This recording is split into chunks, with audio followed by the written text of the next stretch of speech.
Now, I was going to talk to you about the teddy bear, which I'll talk about at the end of the session.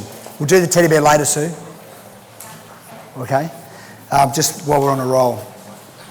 A couple of things I want to just quickly talk about, and I'm changing tact on some of the things I wanted to cover just after having a conversation in the break. Excuse me. With DPA, I'm always on to Sue about what are you doing with your time, and just to sort of finish on that point. There's no point that if you are a high income producer that you go to the photocopier and do 200 photocopies. Or there's no point you're doing a task that you can get someone else to do or employ. Now, I'll give you a for instance. When my personal development coach, who I've had for 24 years, Fred Gross, first came to me and said, I'm going to teach you to earn more and work less, I thought, you're an idiot. And up until 10 years ago, I was the black sheep in the group. Now I know he's probably the smartest guy I've ever met. But it took me a while to get it. So, because I had to have my hand, because I'm a control freak in everything. So now, I'm prepared to let people go and make a mistake if they learn from it. So the rule is, don't make the same mistake twice when you work with me. Learn the first time, but I'm happy if you make one mistake. So that's a dollar productive activity mentality. The second thing is that on a day-to-day basis, when you come in, if you want to sit there for 20 minutes or stand there for 20 minutes and find out whether Johnny was successful on his date or blah, blah, blah, blah, do it in your own time. And because what happens is it's not a 20-minute or 10-minute conversation. By the time you get your head back in the zone, it's another 10 minutes. So there's 30 minutes. That's bad dollar productive activity. So when, with Dr. Fred, he also used to say to me, if you can make that much money on a Sunday by opening your business, what are you doing running home at 4 o'clock to mow the lawns, Michael? You're not looking at it right. So for $20, Karen and I'd get our lawnmower guy to come and mow the lawns during the week. And I'd work maybe an extra hour on a Sunday and either A, make more money or go home earlier, but not be doing the lawns away from my family. Does that make sense? And because it was floating my boat and making me feel good, I was actually doing better at work. So what I learned is the better I felt at home, the better I was doing at work. Because even if work is shit, but home is good, work is bearable. Everyone got that? That's how it works for me. And I bet most of you is the same. The other thing too is talking about networking. And I want to talk about the blessing that we've had with having all the multicultural people come into Melbourne. Because we've been blessed. God has blessed that state with bringing in the Indians, the Chinese, the Italians, the Greeks, everyone else. We've been blessed with that. In the break, while I was talking to Grant and his crew, my wife came up and made a comment that when I'm out and about, even grabbing a coffee or I go out for dinner with Sue and Dan, etc., the first thing I always do, whoever is serving me, because I believe that is a blessing, whoever is serving me, I ask their name. And if they've got a name badge, I'll go, thanks very much, Cassie, for serving me. That's great. Appreciate it. Or I'll go and order a coffee because I'm always networking. And it's not because I want a buck. It's because I give a shit. And there's a big difference. Because if you give a shit first, the money will come. So even, we get a lot of business down at McGrath's in Mount Waverley now from across the road, from the coffee shop. But those guys were there well before I was and were never, ever what I call tuning her. They weren't being friendly with her.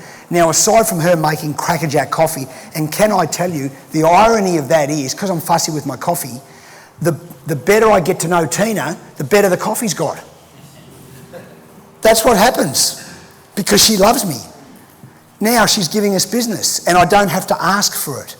So if you're getting a blessing where you're going to have a meal with somebody, and you're getting someone, a waitress or a waiter serving you, give them the kudos of using their name. And if they don't have it, ask them for it. And say, thanks very much, Grant, for serving me. That was great. Because it's a blessing to be served. And it's a blessing to be in this country. And in addition to that, what happens is that our cultural diversity in Melbourne has made me a much better real estate agent, or actually, forget that, a much better salesperson than I ever thought I could be. I always thought I'd be good, but I'm much better than I thought, and I'm patting myself on the back a little bit. Because the one thing I don't want to be is I don't want to be disingenuous to myself. I want to be able to go to sleep at night time and go, you are the best you can be today, because I want to evolve and be better. And then I need people around me to be better, because on a daily basis, when I go home, what I'm doing at home is I'm networking. My son, or our son, who's 22, has got 3 businesses running.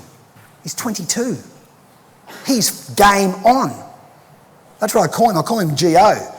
You know, he's game on. So, and it's not about the money, it's just about the acquisition of knowledge and everything else that goes with it. So from that perspective, money is a side attribute that's very nice because it gives us choice. Now, at home in Melbourne, we have the blessing that you guys are now getting over here of having Indians move in, Chinese move in, etc. And I've worked overseas in Singapore and Guangzhou and Beijing and done all that sort of stuff. I've got to tell you, I'd rather sell, and I'm of an Italian background, I'd rather sell to a non-Italian than anybody else. Because I like mixing with the different nationalities. Now, Karen's and I favourite food is Asian food, but we come from an Italian background. Asian food's our favourite. A lot of our friends are Asian. Right? They've taught us cultural diversity and we've taught them ours. Some of them cook Italian food, we cook Asian food. My wife can cook Asian food nearly better than anyone else I know. And even Asian people have said, wow, can your wife cook? Wow. She's 5'1" and can throw a wok in the air and do all that sort of stuff. That wins. And she's good at it. So from that point of view, there is a blessing to have the cultural diversity. It is your job, while people are migrating to Australia, for them not to go through the shit that the Italians and Greeks went through in Melbourne in the 50s and 60s. Being called Dagos and Wogs and all the other crap that went on. Now everyone in Melbourne, they want to drive Italian cars and wear Italian clothing. Game's changed now, right? So when we've got new people coming to Australia, we need to welcome them because they're coming and they're buying off us. And if it wasn't for John Howard and opening up these migration laws, let me tell you, our markets would be buggered today. And not that I'm a Liberal or pro-Liberal or pro-Labor, right? But I'm saying that guy started this opening things up, has helped us a lot. So we need to be welcoming. Do we want the right people in? Absolutely. But everyone that comes in needs a house. Everyone that comes in needs a dwelling of some sort. So the cultural diversity thing, and I was just, in the break I spoke to Grant and just told him a little story, but I'll generalise it a little bit for you. If you know that you're getting a particular mix or nationality mix coming in, and say, for instance, your last 10 clients are Indian, just to pick, right? Your last 10 clients are Indian, so you look at 30 clients in a month, so a third of them are Indian. Last 20, they are. Let me tell you what I suggest. Find out where they come from. Find out what provinces have different types of food. India's broken up into different sections, so some areas have different types of curries, etc. Some dry, some wet. Find out about that. So when you're conversing with them, they know that you care. And it's a beautiful culture with beautiful food. Right? And in Melbourne, you can go into Melbourne, there are 33 different types of food you can buy in CBD Melbourne. That wins. But that also comes with an obligation to know a little bit about it. Because in your travels as salespeople, at some stage, you're going to bump into them. So be respectful and thank them for being here. You know, one of the things that my grandfather taught me, my grandfather came to Australia in 1925. The first thing he did was learn to swear, and the second thing he did was learn a little bit of the English language. Right? So from that perspective, he sort of got in the groove real quick. And so, you know, we get a lot of well-educated migrants coming in. Not like my grandfather. They're educated. They speak good English, come from good backgrounds, well-educated. We need to be welcoming them because they're making us affluent. And if we don't get that cultural diversity in Perth, you guys won't trade tomorrow. Close the doors. It'll be all over Red Rover. So we need to make sure now that you are better educated in relation to what I call ABT, always be tuning and always be learning. You need to be tuning people when you meet them. Find out what floats their boat. And what is one of the things that I find is very unusual but a very strong trend is that a particular nationality won't like dealing with their own when they're buying. It's what happens. And I explained to Grant before that when I sold my office in Mount Waverley, a large percentage of my clients were Asian and Indian. But they were dealing with me. They wouldn't deal with their own kind because they believed they were getting a better service from me. Because I started this off saying the one thing we all want is the best service for the cheapest price. Remember? That's what everybody wants. But if you offer the best service first, you watch, you can put your rates up later. Because we have a very bad culture, and talking about discounting blocks before, but we have a very bad culture as salespeople in discounting our worth. What we're worth. And if you can get more knowledge of your art and know your building product better, whatever it might be, or know your land product better, and with a block of dirt is easy. If you're a building rep, it'd be good for you to know as much about land development as what these land guys do. You might already, but if you don't, you should. So I always like to ask a question, generally having some idea of the answer that makes sense, because then you know whether they're giving you bullshit or not. Because in our business, anything sales related to real estate is generally full of a bit of bullshit. We spoke about that before. So you've just got to be careful to waffle through, and you can't dissect crap unless you know that it is crap. So you need to be educated. All right. The questions that would be good for you to learn are these. Why? When? And next.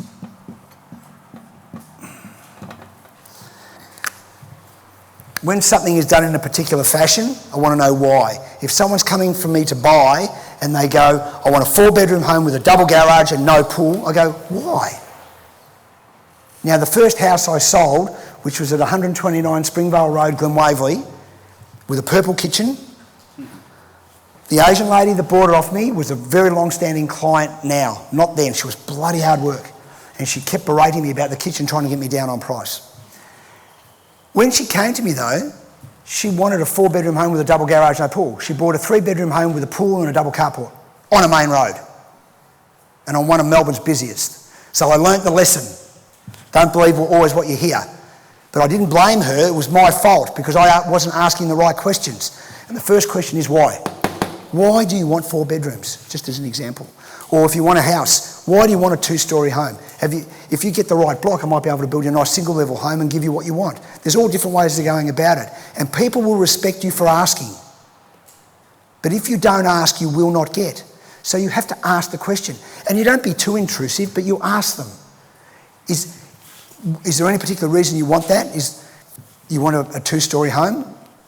Or is there any reason that you want a big double garage? Whatever it is, ask the question why. The next question is, when do you want it? If I show you the right stuff, will you buy now? So what's your time frame for getting what you want? Once you know that, then you know whether they're worthwhile spending any time with. The next thing is, once that deal is finished, don't labour on it. Done. Next client. Turnover.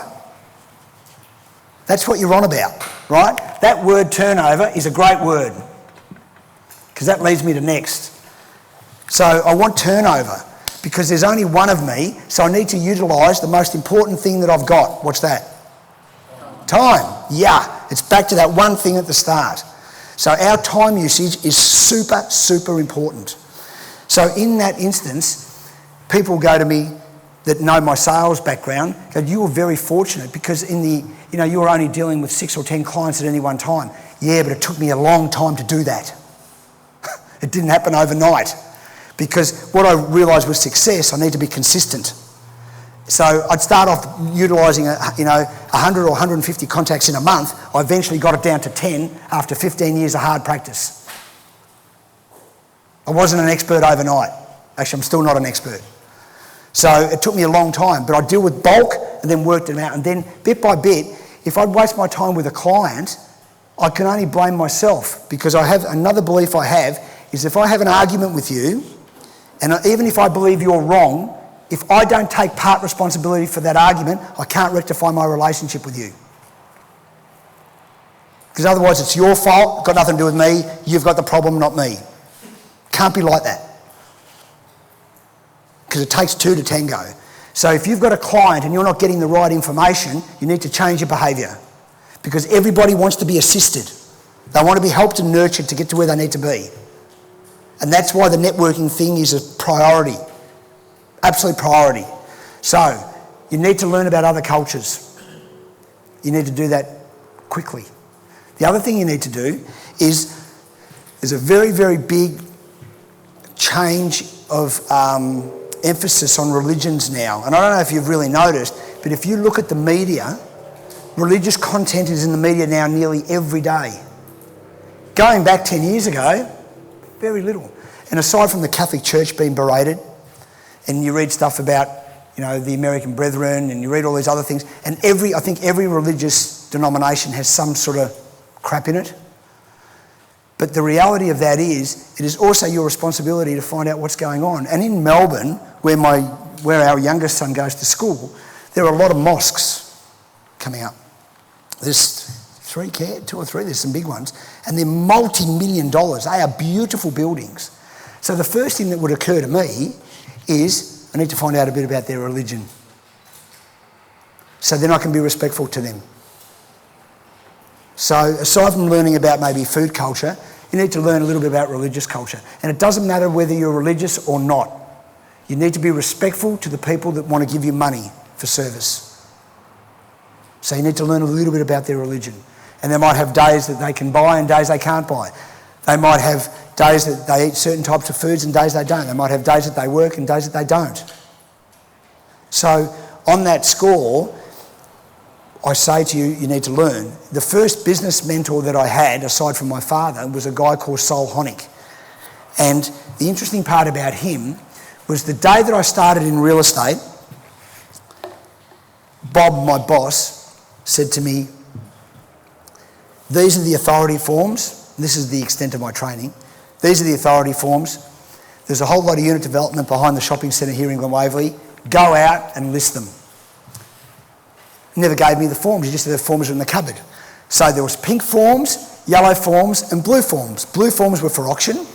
The yellow forms were for sole agency and the white ones were for open listings. And me just being green, I went, sole agency, that'll do. Take them out. So I went out, and in my first week, I listed 25 units or 27 units. So I go back and I said, Bob, did I fill these out right? And he went, you got sole agencies on those? Yeah, but you told me to go and list them. He goes, oh, everyone lists them open listing. I said, well, why would you do that? I said, because every other agent's going to work on them too. I said, I'm not doing that. And he goes, excuse me, he goes, I fucking love you. I went, what? Because I didn't think that was strange. So immediately when I looked at the authority forms, I thought, why am I going to list an open listing? Because I said to one of the guys, what's this other one, open listing? What's that? Oh, that's where everyone agent works. No, I'm taking the other form. Why would I want competition? So I go out and list these properties. Now that guy, that Sol Honig, thought I had that bigger cojones going into my first sort of week in. He just gave me a lot of stock. Because he goes, if you can do that, you can do anything. And he ended up making me. And I ended up started trading really well. But I had no clouded perception on what the market was telling me, because the market exists in one place, in between your ears. So use your eyes, your ears and your mouth in proportion, in that order. So, see, and I learnt that my perception wasn't clouded, and Bob thought I was a hero. But sometimes being naive is good, because I knew what I wanted. I just wasn't really given a lot of structure about how to go about it. So from the learning for me, and it's funny, I have what we call trigger points. There are things in my life that I always reflect back on and go, that made me. That made me, that made me, that made me. And that is when you bless yourself by saying, shit, I did a good job then.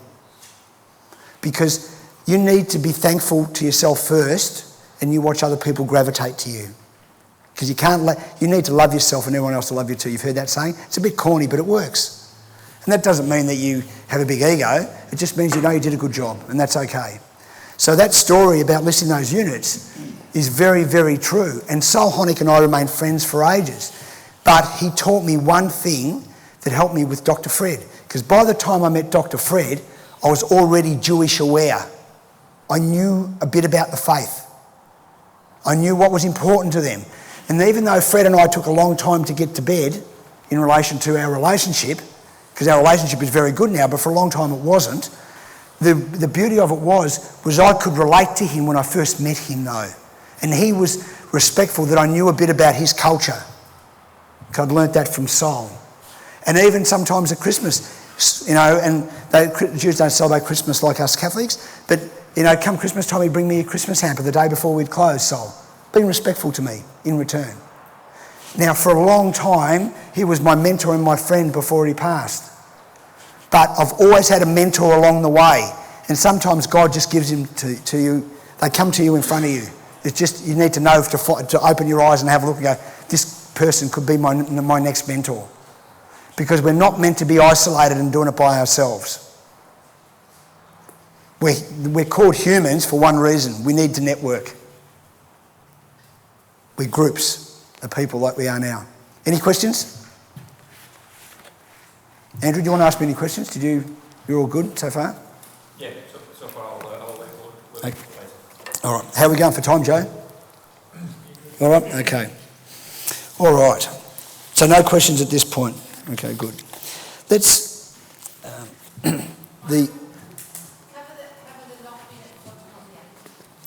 Yeah, I mentioned that before. You didn't hear me? Talking about the type of... So you're the only person not listening now, Sue. Hey? I spoke about, utilising your time, talking about I spoke about the photocopier, and I also spoke about the motor mower. Excuse me? Yeah. Last time we were here, Sue asked everyone to turn their phones off, and guess whose phone starts ringing? Hey, it's great when the MD does it. Okay. The other day, I got onto YouTube because I'm becoming a YouTube fan. And 5 minutes before the seminar I'm on YouTube. And Karen goes, aren't you going to prep for this talk? But don't worry about that. I'm fine with it. So, and I love the availability of information that this man over here has taught me. Because I normally have to fossick for it. And John's been great with that. Let me tell you, this guy's a genius. So if you've got 5 minutes, you want to talk to him. So I get onto YouTube and I see Mark Wahlberg, top 10 hints for success. Oprah Winfrey, top 10 hints for success. So I thought, shit, I wonder if I can do it in 10. Couldn't do it. But I did 15. So I'm going to give you my 15 top 10, my 15 top 10 rules for success. Because everyone's done 10, I couldn't do it in 10. So I don't know whether they're smarter than me or not, but, My number one is learn to love what you do. If not, change what you do. Number two, perfect the art of practice. I don't believe you'll ever do anything 100%, but you need to make sure your practice is at 100%. So if you're trying to get skillful, and just as an adjunct to this, in your downtime, aside from, the 10 minutes that you let your brain be dormant, there's one other thing you should be doing in your downtime. Does anyone know what that is?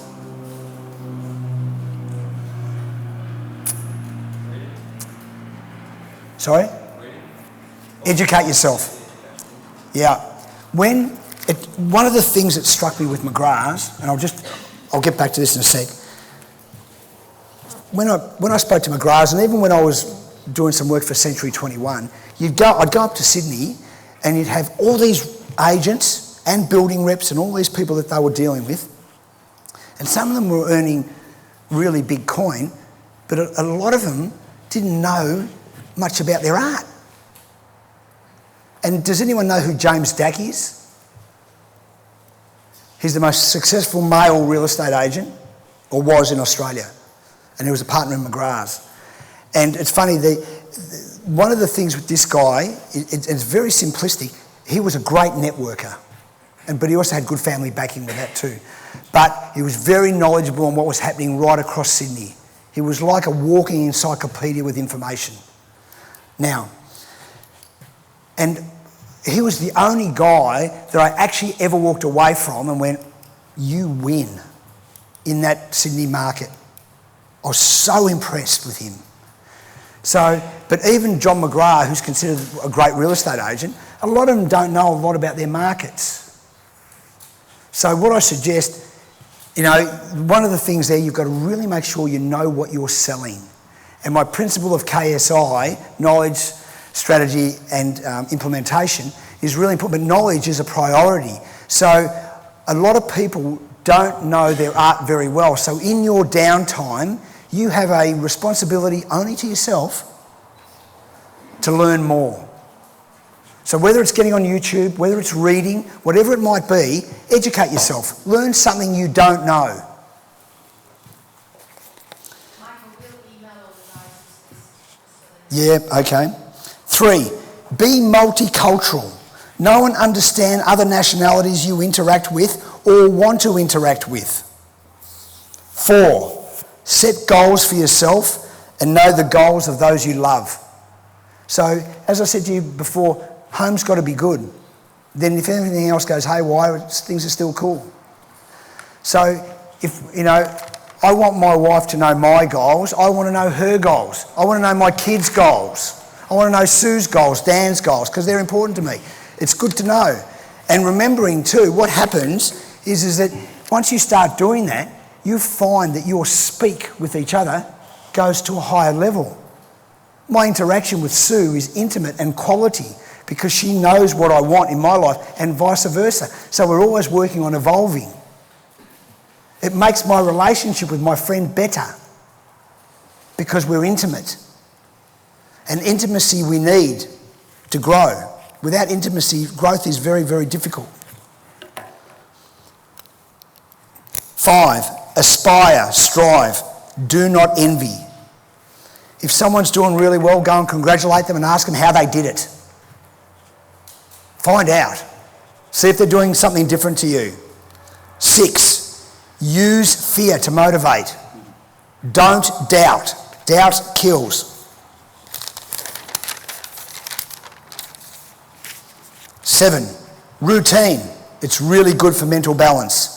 Doing the same things every day is good for you. And whether it's getting up in the morning and getting the coffee on and flicking the news on, in our house it's really funny now. Even if the kids turn on the news, they don't turn on Channel 9 or 7 because it's just full of repetitive shit all the time. In 1 hour, you see the same story 5 times. Does everyone get that? How does that work? So now we watch Channel 2, right? Or one of the Foxtel stations, because you're getting a whole lot of news and we're becoming globally aware. The planet is very small now. So it's important that if you're going to work on cultural diversity, that you know what's happening in India, that you know what's happening in China, that you get a broad understanding. You don't have to be an expert. You just got to know a little bit about everything now, because the globe is smaller. When my mum came here, what year did my mum come here, Claire? You remember? She was 14. Right? So 1950. My mum came here on a boat. It took her 33 days. I can get to where she came from in a day. That's pretty cool. World's small. Game's changed. Learn to ask the question why more often. 9. Questions are more important than answers. As I said before, if you ask questions, you'll find out where people are at. And then they'll start to question whether they really want that or they can accept something else. Then you can service them better. 10, create a culture of education, health and caring at home and work. Education, health and caring. 11. This is where all the others beat me because I kept going after 10.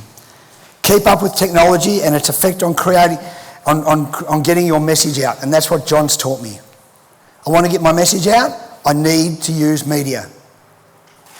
And it's cheap in comparison. 12. Enthusiasm wins, always. 13. Everyone matters. Whether it's the lady making your coffee, the dry cleaner cleaning your clothes, whatever it is, everyone matters. 14. Good food, sleep and downtime are important. And 15. Bless yourself when you succeed. Pat yourself on the back. And they're my 15. So the others did it in 10. I actually had a look. Everyone had 10. But there was just hundreds of them. The 10 ways to success. And after a while I thought, I nearly rang you then, John. After a while I thought, geez, I must be doing this wrong. But I did it because I originally had about 21. And then I thought some can morph into others. So that's me. And it was an interesting exercise to do because what the internet has taught me is I'm now requalifying my thought process by seeing what other people think. If you want to find out what food comes out of a certain province, get on to Google. And Dr. Fred, at our last seminar, educated us to a very stifling, what they say it's a fact now, statistic coming up, that in Australia within 15 years, 75% of the current jobs that we now know will not exist. And one of them is a doctor. GP doctor on Google's gone spastic, nuts, for the want of a better word, sorry, shouldn't use that word, gone nuts. So on that score, people Google doctors and all that sort of stuff, and I don't know whether it was you, Kate, I was talking to the other day, someone's talking about kids being sick and that, and you get onto Google and you check. So we're having a conversation, I started laughing because I could hear Fred talking. So the game has changed now with that. And it's a very interesting statistic because if you remember what I said about Adolf Hitler, people go, that'll never happen, rubbish. And the interesting part about it is that YouTube is the new TV. We've always had Foxtel at home, but we had the blessing the other day of getting Netflix. Because I'm a bit anti-IT, I sort of never bothered. So I finally got our guy to put... So Netflix comes up. Who's got Netflix here? No? Well, let me tell you, I'm on. I'm a fan, like huge. So it comes up and it's got Stan, all these others. I go, this is great. I'm speaking at the screen and Jacob goes, are you all right, Dad? I was that excited, just that one thing can completely change my viewing life. Because, you know, when people go, TV's bad, I love TV. I just don't get to watch enough of it. But I can sit there, like I watched House of Cards, and I sat there and watched every episode. Just keep bringing them on. I'm sitting there and I'm feeling guilty. I'm getting up and going back and getting up. Thanks. Getting up and going back. And I just loved it. And what a great experience. And aside from Kevin Spacey being a great actor and Robert Wright and all that stuff, and I love American politics, but the world is just really open and you can find out anything quick. So when Dr. Fred says to us that this is going to happen, I now believe it. Because the world's changing very, very rapidly. So the way we do business is very rapid. And no different to the papers at home. You know, a lot of people still spend their media spend or their personal advertising budget to promote themselves on paper media. My advice would be look at other alternatives and speak to guys like John that know and find out. Because if I want to market myself now, I can do it for 1/20th of the cost by using YouTube. It's a stifling statistic. And maybe you might get buyers coming out of YouTube and sell your wares on YouTube, I don't know. But there's a whole range of things that are happening. So you need to embrace change. And if that was rule 16, that's probably the only other rule I'd put in there. Because change is inevitable. Because there'll be someone that thinks about that later on. And if you look at your iPhone now, the amount of things, and as I said, I was a gold Nokia boy till recently, the amount of things that one little thing can do is phenomenal. I'm just perplexed with how good it is and how quick information is. So therefore, getting back that we're all human. When you're selling to people, you need to make sure that your relationships are really strong. So for those of you that deal with land for sale, you want to make sure that, and I'll give you the tip, there's going to be some really good discounting coming up soon. You might want to get in on the ground floor with that. The other thing is that you want to create, thanks Joe, a relationship with anyone else that can be a facilitator in your business, so you offer a better service. And I did suggest last time that if you're selling investment properties, how many building reps are selling investment properties? Okay. Depreciation schedules. Provide them for nothing. Get onto somebody, use them. Get them so every client has a depreciation schedule, and if you don't know what depreciation is, learn.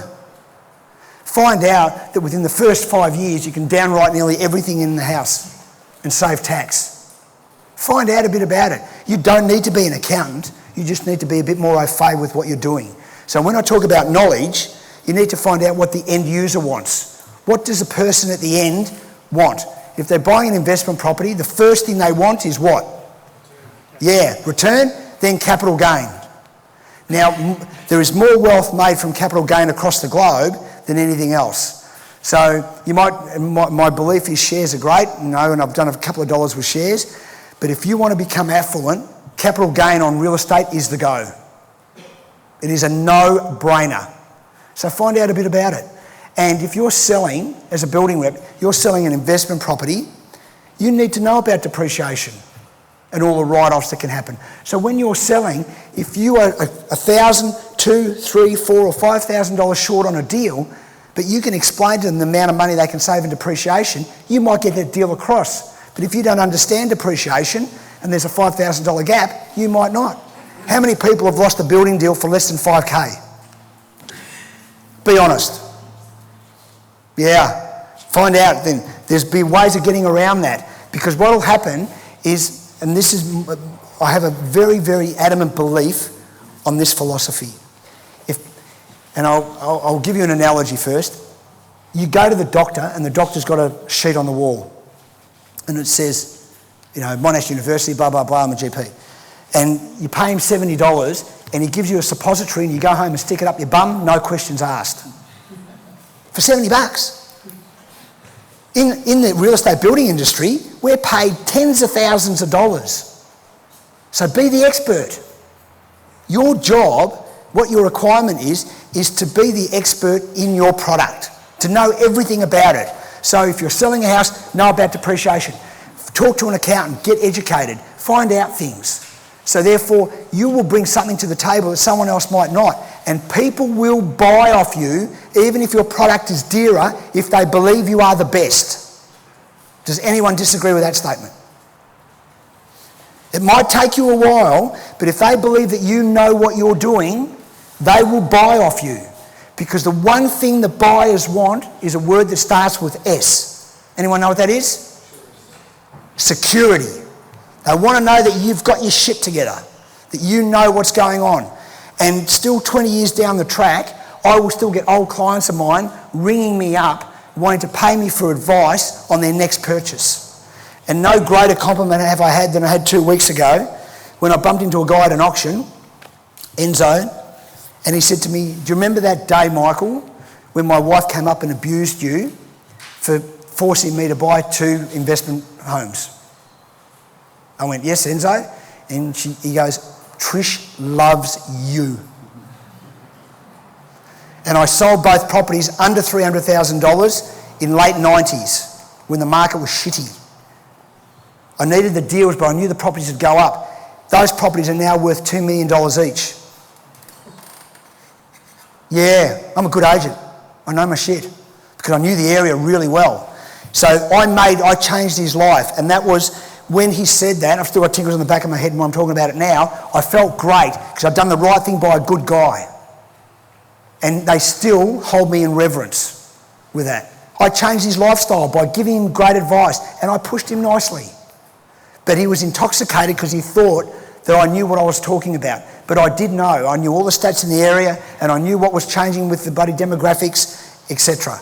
So you need to know a lot of things now. And the good thing is you've got an iPhone that can help you do it. That's the benefit. So when you know and you can deliver, people will want to deal with you. I'm nearly done, Joe. Are there any questions before we wrap up? Sir?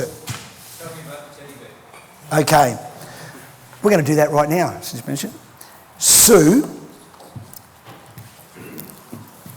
when I had my real estate businesses, what we used to do is, and this is actually a little bit of a story I probably should have told before.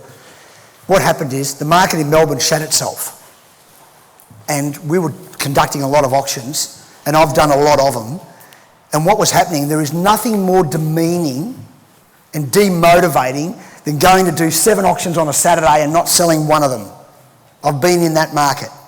It is the most demoralising thing that you can do. I'd rather have the shit kicked out of me, right, than that. It is just debilitating. So I'd get up and I'd go, what am I going to do?